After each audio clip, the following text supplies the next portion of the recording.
आप सब लोगों ने मोहम्मद अली का नाम तो सुना होगा, जिनको पहले कैशियस क्ले के नाम से जानते थे। सो मोहम्मद अली ये थे one of the greatest boxers in history. जो यहाँ पे आप फोटो देख रहे हो, सो ये थे one of the greatest boxers in history. आज इन्हीं के ऊपर ये वाला आर्टिकल पढ़ेंगे, बहुत इंटरेस्टिंग है, बहुत ही मोटिवेटिंग है। न्यू वोकेबलरी आप सीख सकते हैं, जैसे कि आप देख रहे हैं बहुत सारे वोकेबलरी वर्ड्स हैं जो आपके लिए नए होंगे। और इसके साथ साथ देखिए, ये जो है ईडियम्स और इडियोमैटिक एक्सप्रेशंस। सो ईडियम से ही बनता है इडियोमैटिक एक्सप्रेशंस, ये भी काफी है इस स्टोरी में। सो काफी कुछ सीखने के लिए मिलेगा आपको। आपके लिए ये वीडियो बहुत ही हेल्पफुल रहेगा। इसी के साथ लाइक कर दीजिए, अगर आप पहली बार चैनल पे आए हैं तो सब्सक्राइब भी कर लीजिए, साथ ही नोटिफिकेशंस ऑन करना ना भूलें। स्टोरी का टाइटल है the price of victory. Victory होता है जीत।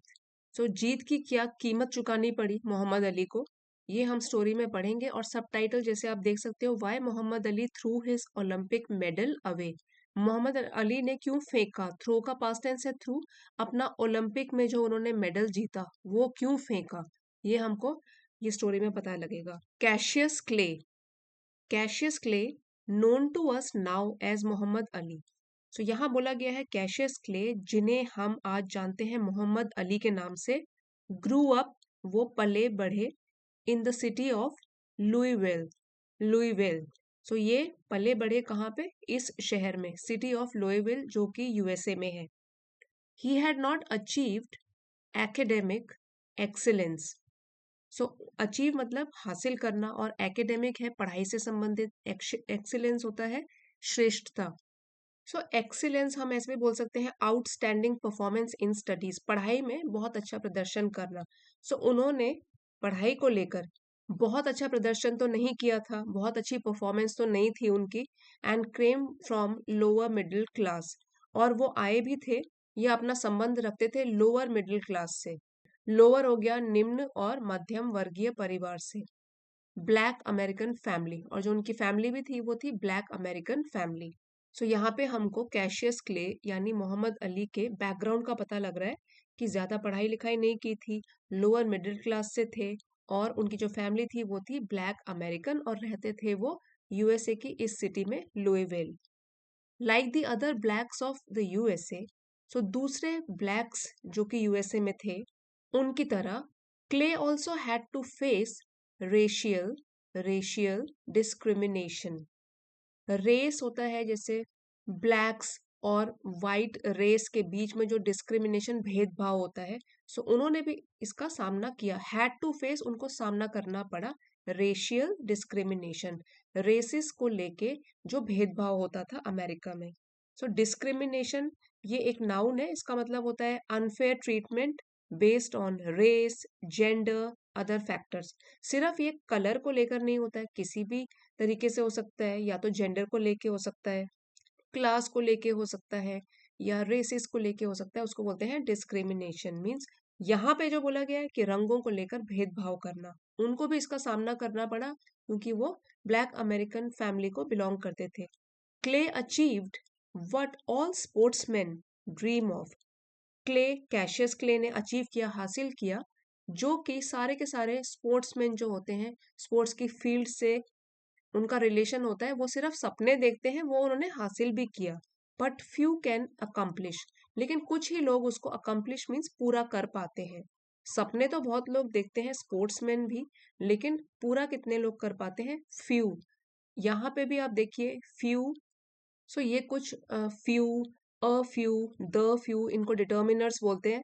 अगर हम देखें कि सिर्फ फ्यू लिखा हुआ है, इसके आगे अ फ्यू नहीं है या द फ्यू नहीं लिखा है, दैट मीन्स ये इसका मतलब भी नेगेटिव होता है कि न के बराबर।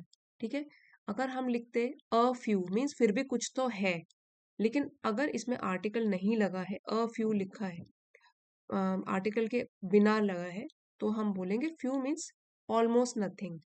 बट फ्यू कैन अकम्प्लिश, मतलब न के बराबर ही लोग इसको अचीव कर पाते हैं ये सपने को, तो उन्होंने तो वो हासिल करके भी दिखाया। He won in 1960 the Olympic gold medal in the heavy weight category of the Olympic games held in Rome that year. So उन्होंने 1960 में ओलंपिक गोल्ड मेडल जीता, वो भी किसमें, बॉक्सिंग की हैवी वेट कैटेगरी में, ओलंपिक गेम्स में, जो कि उस साल रोम में हुआ था। एक बार इस पैराग्राफ में आए हुए डिफिकल्ट वोकैबुलरी को अभी के अभी आप दोबारा से रिवाइज कर लीजिए। एकेडेमिक एक्सीलेंस, तो शिक्षा से रिलेटेड जो भी आउटस्टैंडिंग परफॉर्मेंस होती है उसको बोलते हैं एकेडेमिक एक्सीलेंस। फिर हो गया रेशियल, मींस रेसिस से रिलेटेड, ब्लैक्स और वाइट से रिलेटेड, उसको बोलते हैं रेशियल। ये यहाँ एडजेक्टिव का काम कर रहा है। डिस्क्रिमिनेशन नाउन है, भेदभाव। सो यहाँ पे तो खैर रेसिस के बारे में बताया गया, अदरवाइज भेदभाव जो डिस्क्रिमिनेशन होता है, it can be based on caste, it can be based on gender. यहाँ पे हम रेस की बात कर रहे हैं, ठीक है। फिर अकम्प्लिश मीन्स पूरा करना, पा लेना, हासिल करना। और ये भी जो था फ्यू और अ फ्यू के बीच का डिफरेंस जो मैंने बताया, ये डिटर्मिनर बोलते हैं इसको। अगर ये अ फ्यू होगा तो हम बोलेंगे फिर भी कुछ लोग तो हैं, लेकिन अगर फ्यू होगा विदाउट एन आर्टिकल, सो तब न के बराबर, मीन्स कुछ ही लोग, लगभग न के बराबर ही इसको अकम्प्लिश कर पाते हैं, पूरा कर पाते हैं। क्ले वॉज ओवरजॉयड, मतलब बहुत ही खुश हो गए। जब ओलंपिक गोल्ड मेडल जीत गए तो बहुत खुश हो गए, overjoyed, he was overjoyed. He had done what he was sure would bring recognition not only for him but for all the blacks of America. He had done means उन्होंने वो कर लिया था, what he was sure, जिसके लिए वो बिल्कुल ही पक्का उनका यकीन था, would bring recognition, वो पहचान लेकर आएगा। recognition ये भी नाउन है, मीन्स एक नई पहचान, जो कि पहचान लेकर आएगा। नॉट ओनली फॉर हिम, केवल उनके लिए नहीं, बट फॉर ऑल ब्लैक्स, सारे ब्लैक्स के लिए अमेरिका के। क्योंकि अब उन्होंने मेडल जीत लिया है तो वो सोच रहे हैं कि ये एक नई पहचान देगा हमारी कम्युनिटी को, ब्लैक्स की कम्युनिटी को अमेरिका में। He had represented his country and brought back a gold medal. अब यहाँ पे पता लग गया आपको, गोल्ड मेडल उन्होंने जीता बॉक्सिंग की हैवी वेट कैटेगरी में। ही हैड represented मीन्स उन्होंने प्रतिनिधित्व किया था, अपनी कंट्री को वो रिप्रेजेंट कर रहे थे ओलंपिक गेम्स में। So he had represented his country, अभी तो वो यूएसए में रह रहे हैं तो उन्हीं को यूएसए को ही रिप्रेजेंट कर रहे हैं वहां पे। And brought back a gold medal, और वापस लेकर आए वो एक गोल्ड मेडल जीत कर। दो it was a Herculean task, Herculean task means very difficult task, जो बहुत ही चैलेंजिंग और बहुत ही डिफिकल्ट काम होता है उसको हम बोलते हैं हरक्यूलियन टास्क, अत्यंत कठिन काम। दो, हालांकि ये एक बहुत ही मुश्किल काम था टू अकम्प्लिश, पूरा करना, ओलंपिक गोल्ड मेडल, जो कि ओलंपिक गोल्ड मेडल जीतना था, येट ही डिड इट, फिर भी उन्होंने ये कर दिखाया था। और यहाँ पे लिखा हुआ है with great motivational attitude and inspiration by kith and kin. Motivational होता है प्रेरणा से भरा हुआ, एनकरेजिंग, इंस्पायरिंग एडजेक्टिव है। मोटिवेशनल एटीट्यूड, जो उनका एटीट्यूड था वो कैसा था, मोटिवेशनल। इंस्पिरेशन भी होता है प्रेरणा, something that encourages people to do something great, ठीक है। तो इंस्पिरेशन और मोटिवेशन से भरे हुए थे वो, बाय किथ एंड किन। ये भी एक फ्रेज है, किथ एंड किन, ओल्ड फ्रेज है, इसका मतलब होता है कि निकट संबंधी या दोस्त हो सकते हैं, रिश्तेदार हो सकते हैं, ठीक है। People with whom you are connected, like friends, like relatives. So ये जो इतना मुश्किल काम था वो उसको पूरा कर पाए, क्योंकि एक तो है मोटिवेशनल एटीट्यूड की वजह से, जो उनका एटीट्यूड था वो प्रेरणा से भरा हुआ था, and inspiration by kith and kin, और उन्होंने जो उनके परिवार वाले थे और उनके रिलेटिव्स थे, फ्रेंड्स थे, उन्होंने भी उनको इंस्पायर किया था, प्रेरणा दी थी। सो ये भी एक कारण था कि वो ओलंपिक गोल्ड मेडल जीत पाए थे, क्योंकि मेंटली वो काफी सिक्योर थे, इतने सारे लोगों ने उनको मोटिवेट भी किया था। This medal brought with it a white hope, ये जो मेडल उन्होंने जीता, ब्रॉट विद इट, वो अपने साथ लेकर आया अ वाइट होप। ये जो है वाइट होप, इसका मीनिंग होता है एकमात्र आशा, या कोई ऐसा व्यक्ति, कोई ऐसी चीज जो कि सक्सेस और ग्लोरी लेकर आए अपनी अपनी कम्युनिटी के लिए, अपने ग्रुप के लिए, उसको बोलते हैं white hope. A person who is expected to bring honor, to bring glory to the group. सो ये जो मेडल था वो लेकर आया अपने साथ एक वाइट होप, कि अब ये मेडल जीत गए हैं तो अब यही कुछ करेगा, इसकी वजह से ब्लैक कम्युनिटी जो है उसको कुछ रिकग्निशन, उसको कुछ पहचान मिलेगी।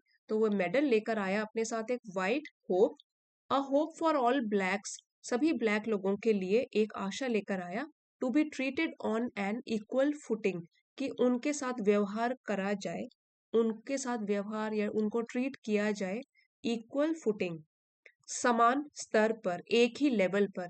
सो इक्वल फुटिंग का मतलब क्या होता है? Being in the same position as others. जैसे व्हाइट्स हैं वहां पे, उन्हीं की तरह ब्लैक्स को भी पहचान मिले। So to be treated on an equal footing means उनके साथ भी समान तरीके से व्यवहार किया जाए।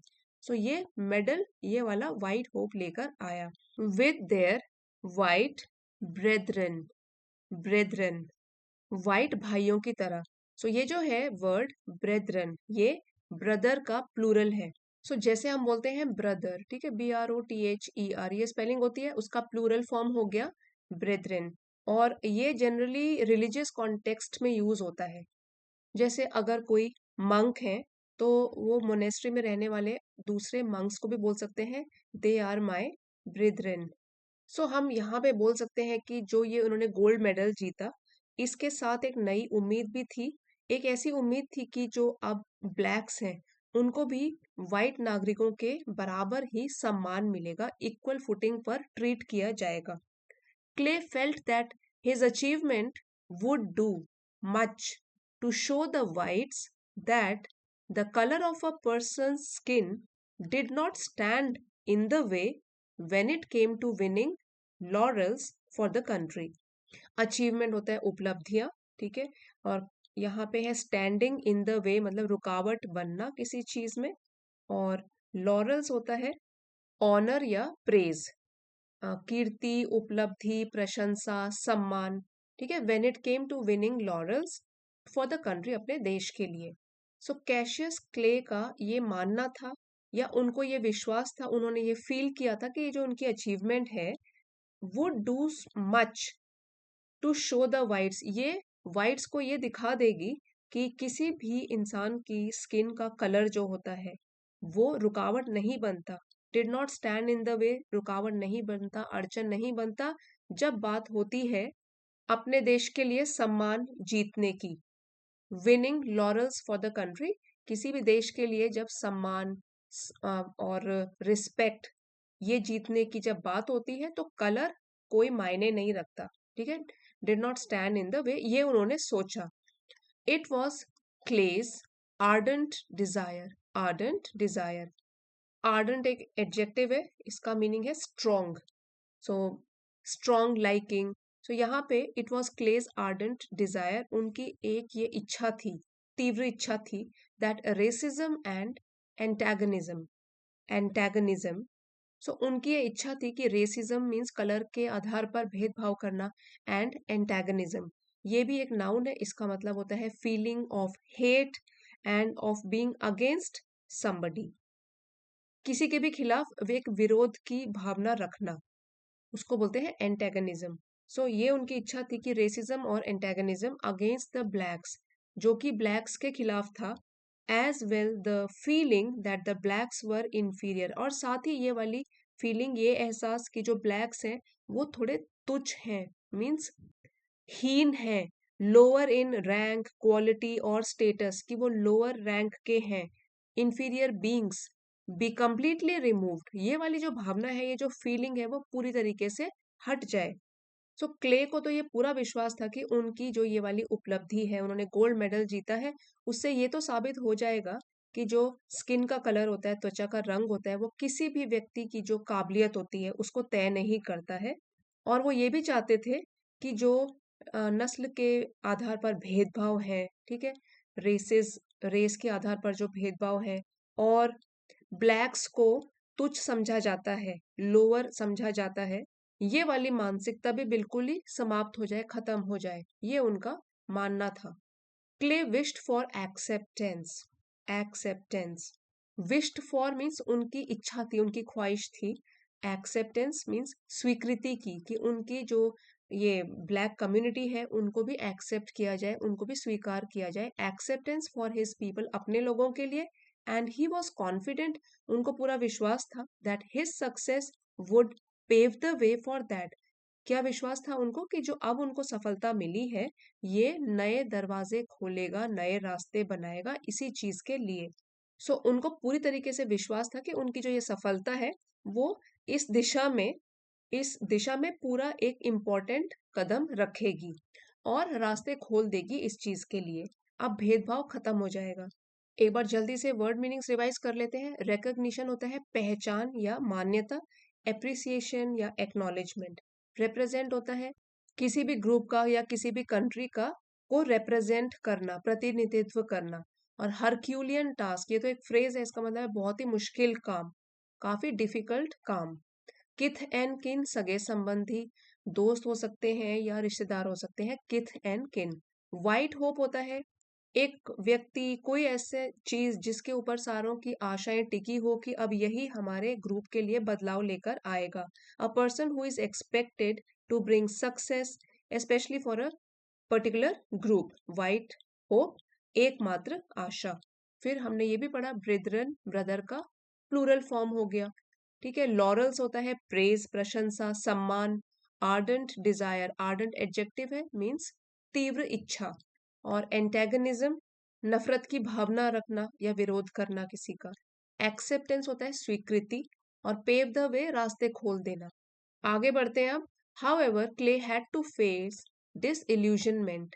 Disillusionment when he discovered, so however, हालांकि क्ले को एक तरीके से धक्का लगा, उनको आघात पहुंचा, feeling of disappointment after realising that something is not good as he had expected. तो जो उन्होंने आशा करी थी और वो पूरा नहीं हुआ, सो दैट मीन्स उनको फिर किसका सामना करना पड़ा, डिसइल्यूजनमेंट का। ऐसे भी कह सकते हो निराशा का सामना करना पड़ा। व्हेन ही डिस्कवर्ड, जब उन्होंने पाया, that the whites were ready to honour his medal, कि जब उनको पता लगा कि जो ये वाइट लोग हैं ये तैयार हैं उनके मेडल को पहचान देने के लिए, केवल गोल्ड मेडल को पहचान देने के लिए, सम्मान देने के लिए।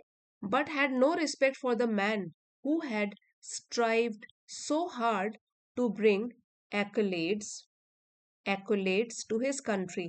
सो उनको जब ये पता लगा कि ये तो मेडल को ही सिर्फ सम्मान कर रहे हैं, और नो रिस्पेक्ट, इनके दिल में तो कोई भी सम्मान नहीं है उस व्यक्ति के लिए, उस आदमी के लिए, who had strived so hard, जिसने की इतनी मेहनत करी थी, टू ब्रिंग एक्कोलेट्स। और एक्कोलेट्स का मतलब होता है कि कोई पुरस्कार, कोई उपलब्धि, कोई सम्मान। Praise and recognition for an achievement, जो कि ये सम्मान लेकर आया वो भी पूरे देश के लिए। सो वो उस व्यक्ति को तो कुछ भी समझ नहीं रहे हैं, सिर्फ मेडल को पूरा रिकग्निशन मिल रहा है। Clay was sponsored by millionaires who only wished to line their own pockets. ये एक इडियम है, to line one's own pockets. इसका मतलब है अपने फायदे के लिए पैसा कमाना, टू मेक मनी डिसऑनेस्टली और सेल्फिशली। सो क्ले को भी स्पॉन्सर किया गया था करोड़पतियों के द्वारा, जो कि सिर्फ चाहते थे कि उनका अपना ही फायदा हो, अपने फायदे के लिए पैसे कमाना चाहते थे।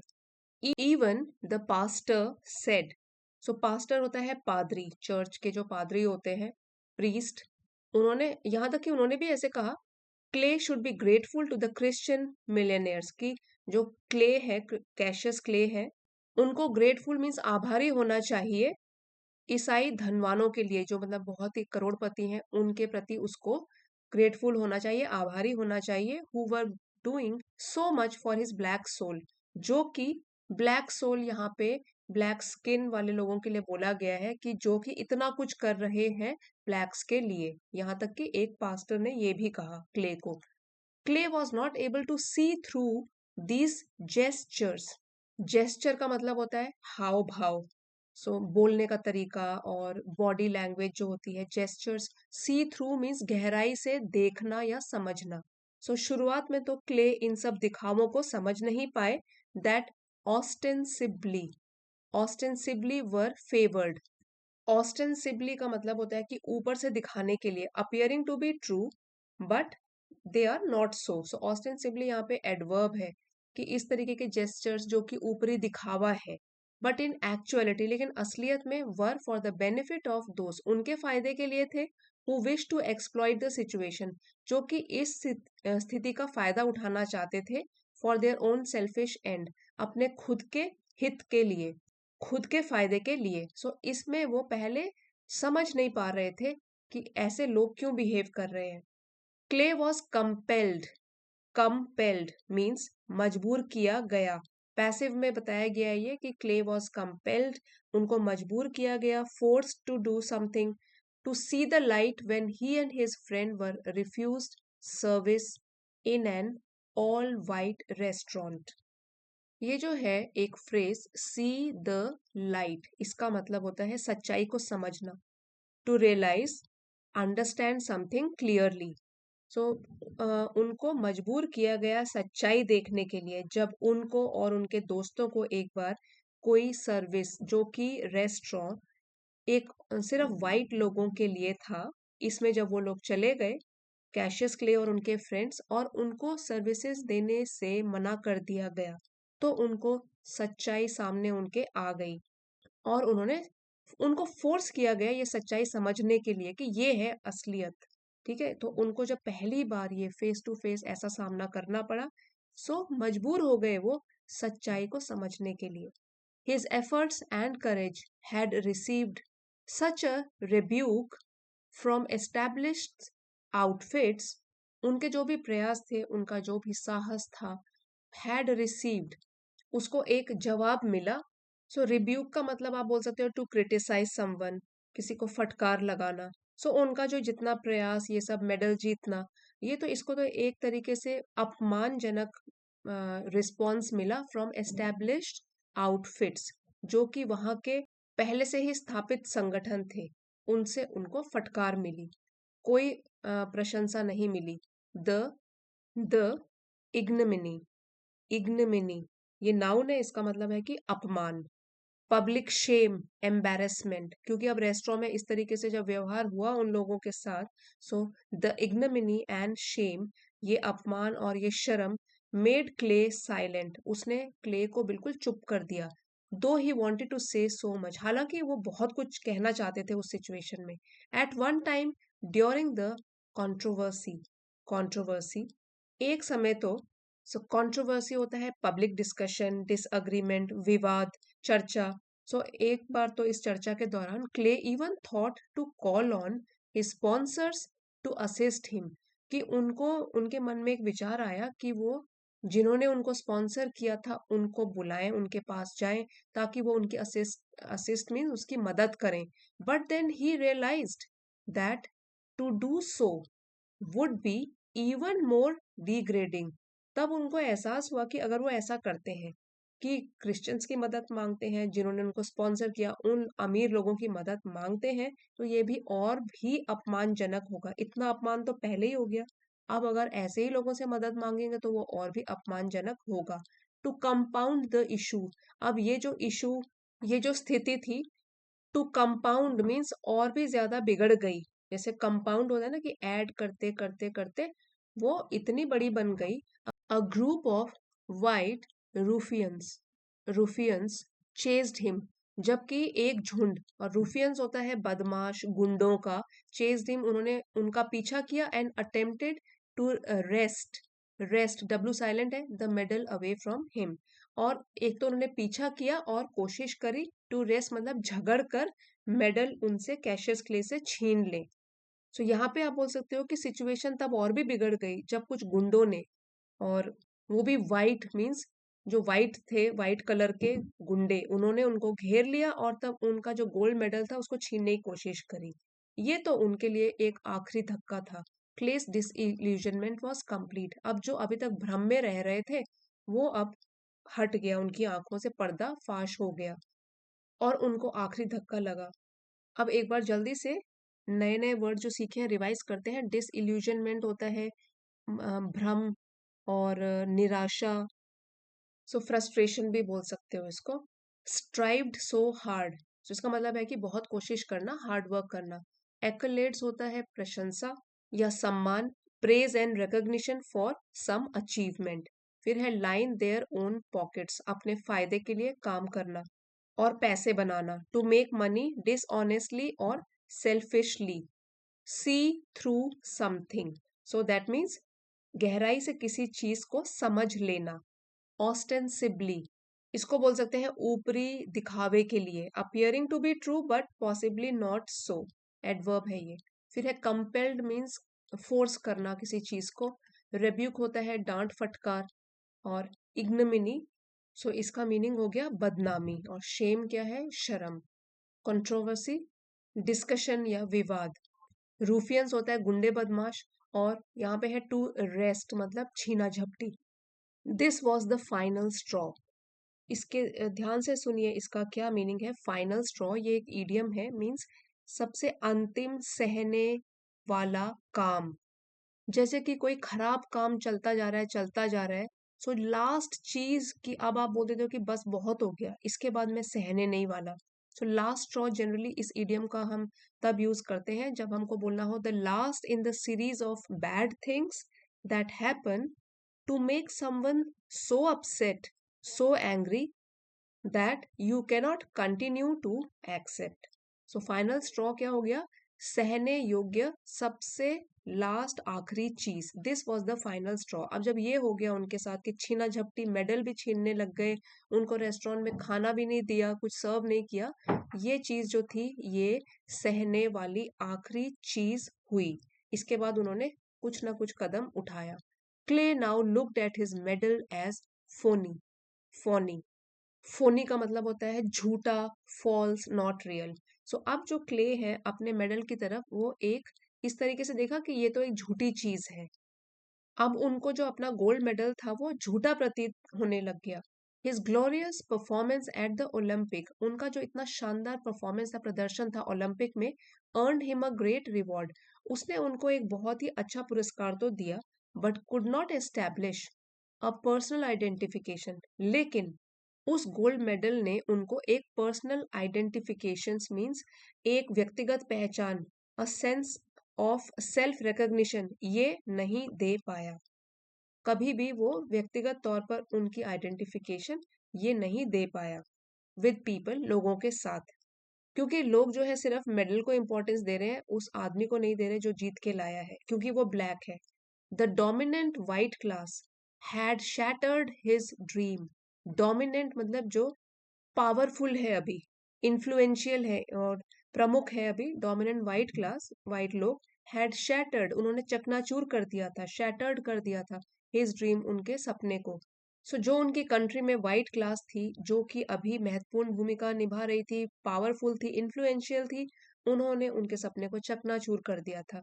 The gold had not one for him and his people. यहाँ पे गोल्ड जी कैपिटल इसलिए लिखा गया है, गोल्ड मेडल की बात हो रही है कि जो सोना था, सोने का मेडल, स्वर्ण पदक, उसने भी उनके लिए नहीं जीता, उनके और उनके जैसे लोगों के लिए नहीं जीता the respect and social standing. एक तो है सम्मान और सोशल स्टैंडिंग मीन्स समाज में एक जगह, तो वो तो नहीं जीत पाया ये गोल्ड वाला मेडल भी। The gold had not one for him and his people the respect and social standing that he had hoped for, जिसकी उन्होंने आशा करी थी कि समाज में भी एक स्थान मिलेगा, अब ब्लैक्स को सम्मान मिलेगा उनको। तो ये सब तो कुछ भी नहीं हुआ, तो उसके सपने जो है चकनाचूर हो गए। It was nothing but a worthless piece of metal. अब उनको समझ में आया कि जो ये गोल्ड मेडल है, इट वॉज नथिंग, ये कुछ भी नहीं था। वर्थलेस मतलब बेकार, जिसकी कोई कीमत ही नहीं है, ये तो एक धातु का टुकड़ा था जो जो कि उसमें किसी की कीमत नहीं थी, वर्थ नहीं था उसका कुछ भी। With this thought in mind, अब ये जो विचार था उनके दिमाग में बस गया, और अब वो ये विचार लेकर he threw the medal into the middle of the Ohio river. So ये विचार जब उनके मन में बसा हुआ था, ये सोचकर ही थ्रू द मेडल, उन्होंने फेंक दिया उस मेडल को ओहायो रिवर के बीच में, बीचों बीच फेंक दिया अपने गोल्ड मेडल को।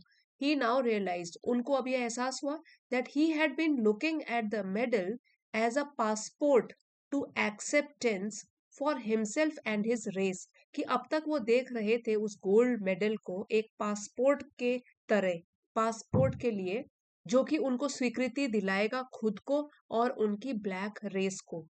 सो अब वो समझ चुके थे कि वो इस गोल्ड मेडल को अपनी पहचान की चाबी मानकर देख रहे थे। He now had to fight for himself as a champion does. लेकिन अब तो लड़ाई शुरू हुई थी, उनको तो अब लड़ाई करनी थी, एक तो for himself, fight for this, इस चीज के लिए लड़ाई करनी थी खुद, एज अ चैंपियन डस, जिस तरीके से एक चैंपियन करता है। सो खुद एक चैंपियन की तरह अब उनको अपनी लड़ाई लड़नी थी। He wanted to be his own kind of champion. यहाँ पर भी बहुत अच्छी बात कही गई है। ही वॉन्टेड टू, वो अपने तरीके का एक चैंपियन बनना चाहते थे। और यहाँ पे इसका मतलब है कि वो अपनी शर्तों पर एक चैंपियन बनना चाहते थे, एक ऐसा चैंपियन जो कि रिस्पेक्ट, सम्मान उसको खरीदे नहीं बल्कि उसको कमाए। So be one's own kind of champion, इसका मतलब है अपनी शर्तों पर सफल होना। To succeed in one's own way without depending on others, किसी और के ऊपर डिपेंड ना करके अपनी तरीके से सफलता अपने शर्तों पर पाना और हासिल करना। सो अब जब सब चीजें उनके सामने क्लियर हो गई तो वो एक अपने शर्तों पर चैंपियन बनना चाहते थे, जिससे कि उनको एक रिकॉग्निशन मिले पूरी सोसाइटी में, पूरे वर्ल्ड में, और साथ साथ उनकी रेस को भी, ब्लैक्स को भी। अब एक बार इस पैराग्राफ में भी जो डिफिकल्ट वर्ड्स हैं उनको रिवाइज करते हैं। फाइनल स्ट्रॉ का मतलब होता है कि अंतिम, लास्ट, सहने योग्य काम, जिसके बाद बस आप बोल देते हो बस, इससे ज्यादा कोई सहन नहीं कर सकता। सो फाइनल स्ट्रॉ ईडियम है ये। फोनी मीन्स नकली, नॉट रियल। डोमिनेंट होता है पावरफुल एंड इन्फ्लुएंशियल, प्रमुख। और शैटर्ड चकनाचूर, सोशल स्टैंडिंग, समाज में एक जगह। और एक्सेप्टेंस होता है स्वीकृति, कोई स्वीकार करना। और ये his own kind of champion means अपनी शर्तों पर सफल होना। सो इसका पीडीएफ आज पोस्ट कर दिया जाएगा एलिट मेंबरशिप में। आप चाहें तो चैनल के जो ये 2 लेवल्स हैं, चैनल सपोर्टर और एलिट मेंबरशिप, इसमें से कोई भी ज्वाइन कर सकते हैं। इसके पर्क्स साथ साथ लिखे हुए हैं, आप इसको पढ़ सकते हो। अब आइए एक बार वोकेबलरी सारी की सारी रिवाइज करते हैं। Academic excellence, outstanding performance in studies, पढ़ाई में बहुत अच्छा प्रदर्शन करना। लोअर मिडिल क्लास, निम्न मध्यम वर्गीय परिवार, एडजेक्टिव है ये, हाइफनेटेड वर्ड है। डिस्क्रिमिनेशन, भेदभाव, unfair treatment based on race, gender और अदर फैक्टर्स। अकम्प्लिश, पूरा करना, वर्ब है। हरक्यूलियन टास्क, बहुत ही मुश्किल काम, very difficult and challenging job. Motivational, जो आपको प्रेरणा देता है, ये भी एडजेक्टिव है। इंस्पिरेशन, ये भी वही हुआ, समथिंग दैट एनकरेजेस यू, प्रेरणा देने वाला। रिकॉग्निशन, ये भी नाउन है, मान्यता, एक्सेप्टेंस, अप्रिसिएशन और एक्नॉलेजमेंट ऑफ अचीवमेंट। पहचान भी बोल सकते हो। इक्वल फुटिंग, समान स्तर, being treated the same as others, बराबर तरीके से ट्रीट करना लोगों को, इक्वल फुटिंग नाउन है। इंटेगनिज्म, विरोध। एक्टिव होस्टिलिटी और ऑपोजिशन, सो विरोध, और ये नाउन है। इंफीरियर, एडजेक्टिव है, हीन, लोअर इन रैंक, क्वालिटी और स्टेटस। डिसइल्यूजनमेंट, मोहभंग, the feeling of disappointment after realising something is not as good as expected, जैसी आशा करी थी वैसे जब चीज नहीं निकले, दैट मीन्स आपका जो सपना है भंग हो गया, जो भी मोह था वो भंग हो गया।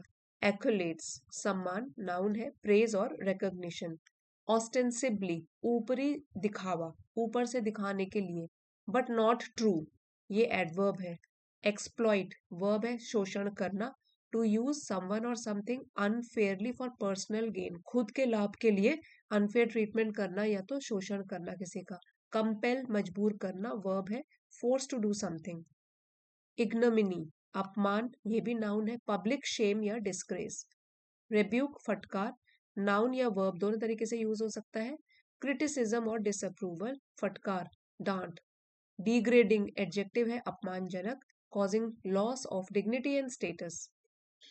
रूफियंस, गुंडे। वायलेंट एंड एग्रेसिव पीपल, बदमाश, ये भी नाउन है। फाइनल स्ट्रॉ, ये नाउन है, अंतिम सहने योग्य चीज। The last in the series of bad events leading to action, मतलब गलत काम होते जाते हैं और लास्ट जब हो जाता है अंतिम सहने योग्य कार्य, जब आप फिर कदम उठाते हो या कोई एक्शन लेते हो। Final straw. शैटर्ड, चकनाचूर, एडजेक्टिव है, ब्रोकन इनटू पीसेस, चकनाचूर हो जाना। वर्थलेस, एडजेक्टिव है, बेकार, having no value. Personal identification, व्यक्तिगत पहचान, ये नाउन है। डोमिनेंट, प्रमुख, एडजेक्टिव है, वेरी पावरफुल और इन्फ्लुएंशियल। एक्सेप्टेंस, स्वीकृति, अग्रीमेंट और अप्रूवल, नाउन है। चैंपियन, विजेता, नाउन है। अब कुछ इडियम्स और इडियमेटिक एक्सप्रेशंस पढ़ते हैं। हरक्यूलियन टास्क, बहुत ही मुश्किल काम, अत्यंत कठिन कार्य, very difficult and challenging job. White hope होता है एकमात्र आशा। A person expected to bring success specially for particular group, किसी एक ग्रुप के लिए, कम्युनिटी के लिए कोई एक आदमी जो बदलाव लेकर आएगा, दैट मीन्स वो वाइट होप की तरह काम कर रहा है। इक्वल फुटिंग होता है समान स्तर। Being in the same position as others, दूसरों के बराबर। सी द लाइट, सच्चाई को देखना और समझना। फाइनल स्ट्रॉ हमने पहले भी कर लिया था, अंतिम सहने योग्य चीज, शैटर्ड ड्रीम। अभी हम पूरी फ्रेज भी कर रहे हैं, टूटे हुए सपने, क्योंकि शैटर का मतलब क्या होता है, चकनाचूर हो जाना। लाइन देयर ओन पॉकेट्स, अपने फायदे के लिए पैसा कमाना, चाहे वो गलत तरीके से हो या स्वार्थी भावना से हो।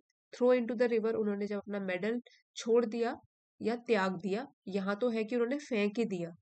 Rest someone something from someone, यहाँ रेस्ट का है कि जबरदस्ती छीना झपटी से कोई चीज छीन लेना। Be one's own kind of champion, अपनी शर्तों पर सफल होना। To succeed in one's own way without relying on others, दूसरों के ऊपर डिपेंड न रहकर अपनी शर्तों पर सफल होना, सक्सेसफुल होना। सो फ्रेंड्स, आज का वीडियो अगर आपके लिए हेल्पफुल रहा है जरा भी, please don't forget to like share and subscribe. मिलते हैं अगले वीडियो में। Thank you for watching.